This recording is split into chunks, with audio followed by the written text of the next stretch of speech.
இது பற்றிய மேலும் விவரங்களை எமது செய்தியாளர் ராமசுந்தரம் வழங்கிட கேட்கலாம்.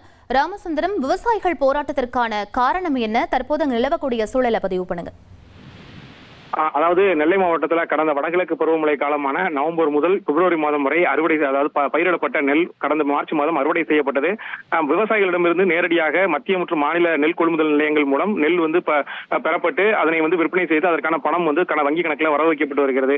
90 நெல் கொள்முதல் நிலையங்கள் மத்திய மாநில அரசுகள் மூலம் நியமிக்கப்பட்ட சூழலில் மத்திய அரசின் மூலம் நியமிக்கப்பட்ட சுமார் 30 நெல் கொள்முதல் நிலையங்கள்ல இதுவரை விவசாயிகளுக்கு சேர வேண்டிய எந்த பணமும் வரவு வைக்கப்படாமல் சுமார் 3 மாத காலங்களை தாண்டியும் இருந்து வருவதாக கூறி தொடர்ந்து விவசாயிகள் பல்வேறு போராட்டங்களை நடத்தி வருகிறார்கள். மேலும் மத்திய அரசு நெல் கொள்முதல் நிலையங்கள்ல விவசாயிகள் கொடுத்த நெல் முறையாக எடுத்து செல்லப்படாமல் இருந்தது கூட அந்த பகுதியில அதிகமாக மழை தற்போது பெய்த கோடை மழையின் காரணமாக நெல் மூளைகள் அனைத்தும் நனைந்து நெல் பயிர்கள் அனைத்துமே முளைவிட்டு வீணாகக்கூடிய சூழல்ல இருந்து வருகிறது.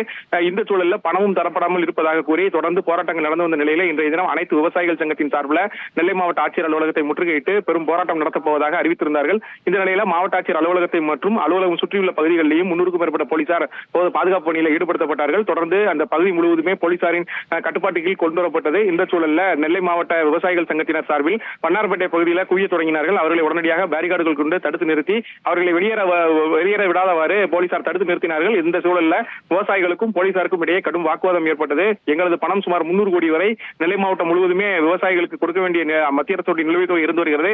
இதனை பெறுவதற்கு நாங்கள் கடுமையான போராட்டம் நடத்தி எங்களுக்கு எந்த சூழலும் கிடைக்கவில்லை, மாவட்ட ஆட்சியரை சந்திக்க வேண்டும் என கூறி தொடர்ந்து போராட்டம் நடத்தியதால அவர்கள் வெளியே அனுப்பாதவாறு போலீசார் தடுத்ததால் இருதரப்புக்கும் இடையே கடும் வாக்குவாதமும் தள்ளுமுள்ளும் ஏற்பட்ட சூழல்ல காவல்துறை அதிகாரிகள் பேச்சுவார்த்தை நடத்தி தற்போது 10 விவசாயிகளை மட்டும் மாவட்ட ஆட்சியரை சந்திக்க அழைத்து சென்றிருக்கிறார்கள். இந்த சம்பவம் ஒருபுறம் நடந்து கொண்டிருக்க மற்ற பகுதிகளில் இருந்து வந்த விவசாயிகள் ஆங்காங்கே மறியல் போராட்டம் நடத்துவதற்கும் தயாராகி வருவதால் ஆங்காங்கே போலீசாரும் குவித்து வருகிறார்கள்.